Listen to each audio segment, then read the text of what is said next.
देखिए राधिका रानी, ये अश्व मैंने विदेश से मंगवाया है। हमारा पुत्र निश्चय बड़ा हो रहा है, उसे विशेष प्रकार के घोड़े की घुड़सवारी का अनुभव होना चाहिए ना। इतने में मीना वहाँ पहुँच गई। राजा साहब, ये घोड़ा तो बहुत सुंदर है। मेरे अरुण का जन्मदिन आ रहा है, पक्का आपने उसके जन्मदिन के उपहार के रूप में ये घोड़ा मंगवाया है, सही कहा ना। राजा कुछ बोलता उससे पहले ही राधिका इशारे में उन्हें रोक देती है। हाँ हाँ छोटी, ये घोड़ा अरुण के जन्मदिन के लिए है। जाकर अरुण को बताती हूँ, खुशी से फूला नहीं समाएगा। मीना जब अरुण के पास पहुँची। पर आपने ऐसा क्यों किया माँ? मैं अच्छे से जानता हूँ कि निश्चय भैया के लिए विदेश से एक अश्व आने वाला था। आप उसे मेरे जन्म दिवस का उपहार कैसे बना सकती हैं? तो चुप कर, तू जानता भी है उस घोड़े की कीमत कितनी से आता है? अरे विदेश से आया है, विदेश से। क्या खूब जचेगा तो उस पर बैठकर। अरे ये सब क्या मैं अपने लिए करती हूँ, तेरी खुशी के लिए ही तो किया है। आपसे तो बात करना ही बेकार है। ये कहकर अरुण तो वहाँ से चला गया और ऐसे ही समय बीत गया। मीना का ये छोटा मोटा लालच अब सत्ता के प्रति झुकता जा रहा था। धीरे धीरे अरुण और निश्चय बड़े हो रहे थे। अब राज्य को भी नए राजा की जरूरत थी। एक दिन राजा साहब अपनी दोनों रानियों से बगीचे में बैठकर बात कर रहे थे। अब मेरे राज सिंहासन से विदा लेने का समय आ गया है और राज्य को एक होनहार राजा देने का भी। हमारा पुत्र निश्चय बहुत ही होनहार है, बलवान है और बुद्धिमान भी। मैं सोच रहा हूं कि राज्य का कार्यभार मैं उसको सौंप दूंगा। ये सुनकर मीना को अंदर ही अंदर जलन होने लगी। मीना मन में सोचती है, अगर ये कार्यभार निश्चय के हाथ में चला गया तो ठाट तो इस राधिका के होंगे। मेरा और मेरे बेटे का क्या होगा? ये जो मैंने सोने की जड़ी वाला सूट पहना है, तब तो ये भी मुझे न मिलेगा। मीना गुस्से में उठकर वहाँ से चली गई। अरे छोटी, उसे जाने दो राधिका। ये तुम भी जानती हो कि सत्य क्या है और असत्य क्या। निश्चय का अधिकार भी है और वो सिंहासन के लायक भी है। इस बात को मीना को समझना होगा। शाम को राधिका अरुण के पास पहुंची। अरुण बेटा, तुम तो जानते हो तुम्हारे पिता बुजुर्ग हो गए हैं, राज्य को नया राजा चाहिए। ऐसे में अगर ये राजगद्दी तुम्हारे बड़े भाई निश्चय के हक में भी आई तो तुम उसे दिल से ना लगाना। तुम हमेशा ही मेरे दिल के करीब रहोगे। तुम्हारे लिए हमारा प्यार कभी कम ना होगा। पर हाँ, अगर तुम्हारे मन में थोड़ी सी भी गुंजाइश है तो तुम मुझे बताओ, ये राजगद्दी खुशी खुशी तुम्हें सौंप दी जाएगी। तुम्हारी खुशी के आगे किसी की खुशी मायने नहीं रखती। बड़ी माँ, आप ये सब मुझे क्यों समझा रही हैं? मैं जानता हूँ। और रही बात मेरे और बड़े भैया के प्रेम की, तो उसके बीच में कोई भी राज्य कभी नहीं आ सकता। मैं जानता हूँ कि आप मुझे निश्चय भैया से भी अधिक प्रेम करती हैं। इतने में मीना वहाँ पहुँची। ये देख अरुण, असली हीरो का काम करवाया है मैंने इस लहंगे पर। कल मैं जश्न में यही पहनूंगी। अरे दीदी आप, यही तो देखो, सुंदर लग रहा है ना? जो भी तुम पहनो तुम सुंदर ही लगती हो। अच्छा मैं चलती हूँ। माँ, हीरे लगवाने की क्या आवश्यकता थी? चुप कर, रानी हूँ मैं, दुनिया वालों को लगना तो चाहिए। वैसे भी अगर मैं सुंदर न लगूंगी तो और कौन सुंदर लगेगा। और कल के लिए तैयार हो जा। अगली सुबह राजा साहब की गांव वालों से राजा के रूप में अंतिम मुलाकात थी। सभी तैयार होकर सभा में पहुंचे। मेरे प्रिय गांव वासियों, मैंने अपने जीवन के कई वर्ष इस राज्य की देखभाल में लगा दिए। आशा है कि आप सभी को मेरे किसी निर्णय से कोई आपत्ति नहीं रही होगी और मेरा पूरा प्रयास रहेगा कि आगे भी राज्य को सही राजा ही मिले। महाराज की जय हो, महाराज की जय हो। राज्याभिषेक 3 दिवस बाद होगा। महाराज कौन है, इस बात से पर्दा भी 3 दिन बाद ही उठेगा। आप सभी से निवेदन है कि आप भोजन करिए और इस उत्सव का आनंद उठाइए। राजा बहुत अच्छा था। वो अपने गांव वालों के लिए भोज आयोजित करता रहता था। अब इंतजार था तो 3 दिन बीत जाने का। आइए आइए साधु महाराज, आपको आने में कोई समस्या तो नहीं हुई? इस भव्य राज्य में भला किसी को क्या समस्या हो सकती है राजन? बाबा के लिए आसन लगाया गया। साधु महाराज, अपना आशीर्वाद कृपया आप ऐसे ही बनाए रखें। राजन, मैं आपको यहाँ आशीर्वाद देने ही आया हूँ। ये देखिए, ये है एक अनोखा पत्थर। ये ऐसा वैसा पत्थर नहीं, बल्कि इसमें 100 बलवानों की शक्ति, 100 चतुर्वर्ण लोगों की चतुराई और 50 समझदारों की समझदारी है। नहीं नहीं राजन, आप इसे अपने हाथ में नहीं ले सकते। राजा के एक इशारे पर एक दासी एक छोटा सा संदूक लेकर आई। बाबा ने वो चमत्कारी पत्थर संदूक में रखा। इस पत्थर को प्रथम बार जो भी स्पर्श करेगा, इसकी सारी शक्तियां उस मनुष्य में चली जाएंगी। अगर वो मनुष्य अपनी शक्तियों को त्यागना चाहे, तो उसकी इच्छा अनुसार वो शक्तियां पुनः इस पत्थर में समाहित हो जाएंगी।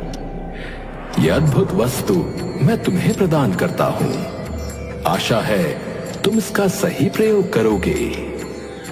सभी ने बाबा के चरणों को स्पर्श किया और कुछ ही समय बाद बाबा भी महल से रवाना हो गए। महारानी राधिका, कृपया इस पत्थर को आप संभाल कर रख दें। कि इतने में ही वो संदूक राधिका के हाथ से मीना ने छीन लिया। अरे दीदी, आपको तो बहुत काम होंगे ना, लाइए ये मैं संभाल के रख दूंगी। मीना वो पत्थर लेकर फौरन अपने कमरे में गई। रात को जब सब सो चुके थे, तब मीना ने वो संदूक खोला। संदूक खोलते ही वो पत्थर चमचमाने लगा, जिसके तेज से अरुण की आंख खुली।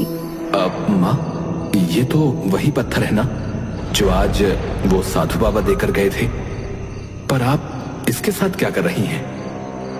मीना फौरन वो पत्थर अरुण के हाथ में रख देती है। अरुण के पूरे शरीर में थोड़ी कंपकपाहट होने लगी और वो अब खुद को बहुत शक्तिशाली महसूस करने लगा। माँ, आपने ये क्या किया? तो अपना मुंह बंद रख ले बेटा, ये सब मैं तेरी भलाई के लिए कर रही हूँ। आखिर ये शान और शौकत चकाचौंध तुझे प्यारी है कि नहीं? अब तू ही राजा बनेगा मेरा बेटा। हाय, मेरा बेटा कितना शक्तिशाली लग रहा है। अगली सुबह होते ही सभा में निश्चय की चतुराई की परीक्षा शुरू हुई, पर उससे पहले राजा ने वो पत्थर मंगवाया। महारानी मीना, कृपया वो पत्थर लेकर आए। पुत्र निश्चय, इस पत्थर को पूरी श्रद्धा के साथ हाथ लगाओ। निश्चय वैसा ही करता है, लेकिन उससे कोई प्रभाव नहीं पड़ा। लगता है पत्थर ने अपना कार्य कर दिया। विद्वान जी, कृपया अब आप अपना कार्य प्रारंभ कीजिए। हाँ तो राजकुमार निश्चय, कृपया बताइए कि मेरे पास नगर है परंतु घर नहीं, जंगल है परंतु पेड़ नहीं, नदी है परंतु मछली नहीं। निश्चय के जवाब देने से पहले ही अरुण बोला, इसका जवाब है मानचित्र। हाँ, अति उत्तम, अति उत्तम छोटे राजकुमार, अति उत्तम। अब मेरा दूसरा प्रश्न। एक थाल मोतियों से भरा हुआ, सबके सर पर उल्टा रखा हुआ, चारों ओर फिरे वो थाल, परंतु मोती उसमें से एक ना गिरे। आसमान और तारे। बहुत खूब मेरे भाई, इसका उत्तर तो मैं भी नहीं जानता था। और ऐसे ही धीरे धीरे अरुण ने सारे सवालों के जवाब दे दिए। कुछ देर बाद तीरंदाजी का मुकाबला शुरू हुआ और वो भी एक एक करके अरुण ने सारे निशानों को भेद दिया और ऐसे ही एक एक करके वो हर प्रतियोगिता में जीतता गया। अति उत्तम पुत्र अरुण, अति उत्तम। लेकिन सिर्फ इससे बात न बनेगी राजा जी, पूरे राज्य के सामने ये साबित हो गया है कि मेरा बेटा अरुण राजा बनने के काबिल है और उसमें सारे गुण हैं। और ये निश्चय तो बैठा बैठा देखता ही रह गया, एक भी सवाल का जवाब न दिया गया इससे। एक ही हाथ में एक सख्त नारियल तोड़ा है मेरे बेटे अरुण ने, और दूसरी तरफ उस नारियल को तोड़ने के लिए निश्चय ने 3 बार प्रयास किया। गांव वालों के सामने ये साबित हो गया है कि राजा के पद के लिए कौन अधिकारी है। परंतु महारानी मीना, निश्चय बड़ा है। आप तो इंसाफ के देवता है ना, कीजिए इंसाफ। दूध का दूध और पानी का पानी आपकी नजरों के सामने हो चुका है। मेरा बेटा राजा बनने के काबिल है, लेकिन आप ये दुनिया वालों से छुपाना चाहते हैं। बड़े की आड़ में निश्चय के सर पर ताज पहनाना चाहते हैं। ऐसा न करो मीना, सबके सामने राजघराने का मजाक बन रहा है। ये सारी बातें अकेले में करते हैं। जब निश्चय को राजा सबके सामने बनाया जाएगा तो ये बातें भी सबके सामने ही होनी चाहिए ना। वहीं दूसरी तरफ निश्चय अपने भाई अरुण से बोला, मेरे भाई अरुण, हमारे माता पिता हम दोनों को एक विजय की तरह राजगद्दी पर बैठाना चाहते हैं, परंतु मैं जानता हूं कि तुम राजगद्दी के लायक हो, मैं नहीं। इस पर तुम्हारा हक है मेरे भाई। इनका निर्णय जो भी हो, मैं तुम्हारे राजा बनने से बहुत प्रसन्न होऊंगा। परंतु भैया, आप बड़े हैं और इस पर आपका अधिकार है। अरे पगले, भूल गया क्या? बचपन में जब तुझे पेड़ से अमरूद खाने होते थे तो तू मेरे ही कंधे पर बैठकर पहले अमरूद तोड़कर खुद खाता था। ये भी ऐसा ही कुछ समझ। हम दोनों भाइयों का प्रेम तो अटूट है रे।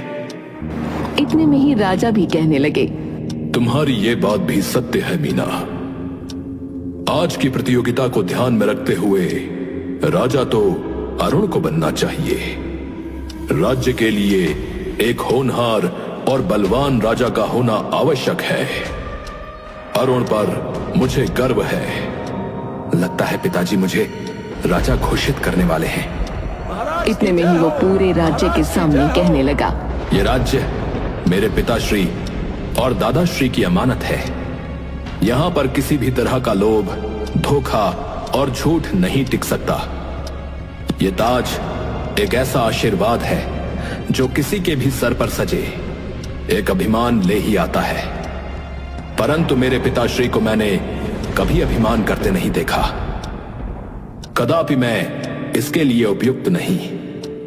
मैं राजा बनने से मना करता हूं। ये जिसका अधिकार है उसे ही मिलना चाहिए।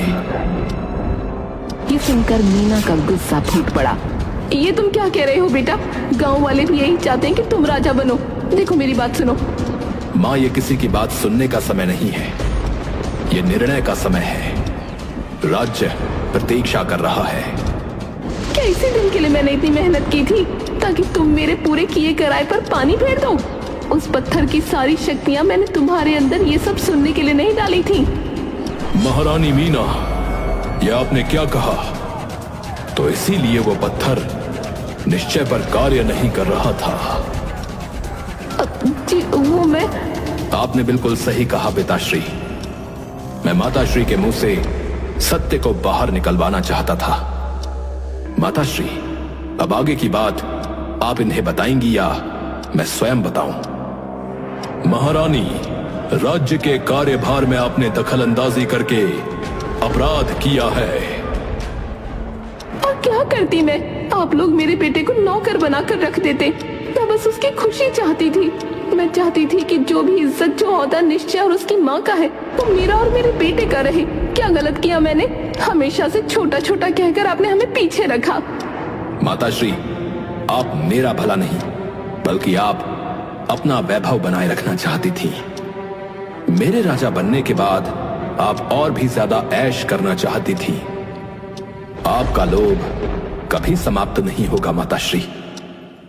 माता राधिका बहुत अच्छी हैं। वो तो अपने पुत्र की जगह मुझे राजा बना सकती हैं। वो इतना बड़ा त्याग कर सकती हैं मेरे लिए।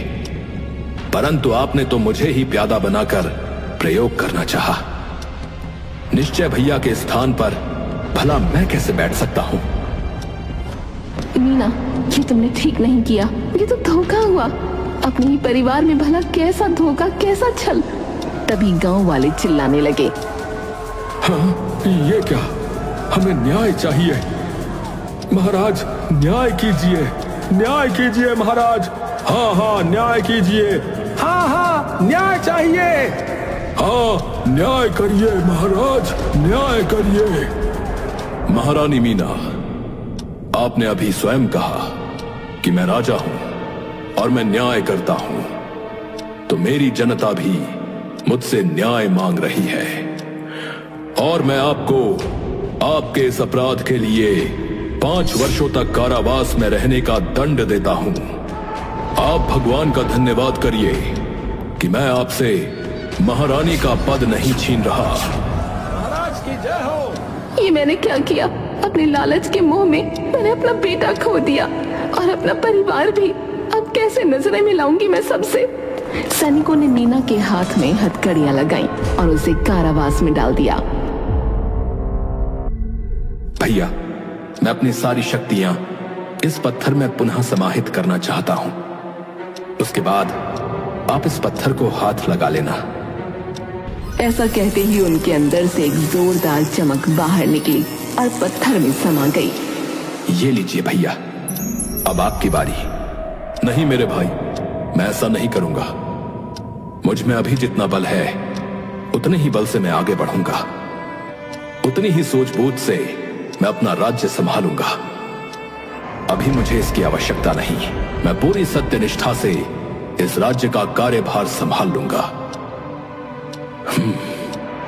मुझे गर्व है अपने दोनों पुत्रों पर। तो इस भरी सभा में यह घोषणा की जाती है कि आज से इस राज्य के नए महाराज हैं महाराज निश्चय। क्या राजा निश्चय? क्या महाराज निश्चय? महाराज निश्चय, महाराज निश्चय, महाराज निश्चय की जय, महाराज निश्चय की जय, महाराज निश्चय की जय, महाराज निश्चय की। चारों तरफ निश्चय की जीत की किलकारियां गूंज रही थी और वहीं दूसरी तरफ अपने लालच के कारण सब कुछ खो बैठी मीना अपना दुख संभाल रही थी।